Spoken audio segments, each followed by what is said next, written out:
A lot of eyes on voters from Generation Z. Those are the high school seniors and college students who are most likely to have been affected by some of the major issues affecting our country today. School violence, one of the most pressing. 13 ABC's Melissa Vage looking at the push to get those young voters to the polls. Well, Lee, who can forget the images of the high school students and college students marching in protest for gun control after school shootings took dozens of lives over the last year, and then calls for lawmakers to do something. The question is, did that translate into more of Generation Zers going to the polls tomorrow? Generation Z covers students between 15 and 21 years old, and there is little doubt that those of voting age have the ability to make a difference at the polls.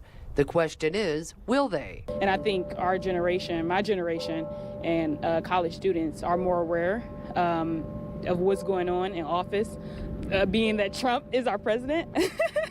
History will tell us that college campuses are natural forums for activism. For some, that translates into the voting booth. I feel like it is urgent to vote, so. Why?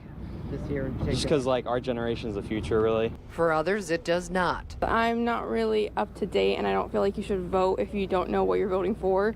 For some high school seniors, it will be their first chance to vote as well. Only some we talked with will. We don't get many people that vote. People would rather go out in the streets and do something else and not get their voice heard. And while many of them admit their views are filtered through the lens of their parents, they are still determined to try and take their first voting step on their own. I'll usually talk to my parents, and then they'll help me find things to look into it so I can see from my perspective, because I know not everyone's perspective is the same. Overall, while the reaction we got among Generation Z was pretty lukewarm on whether or not they'd actually be going to the polls, there are pockets of this generation around the country that are expected to go to the polls and make a very strong showing. Lee and Diane, back to you.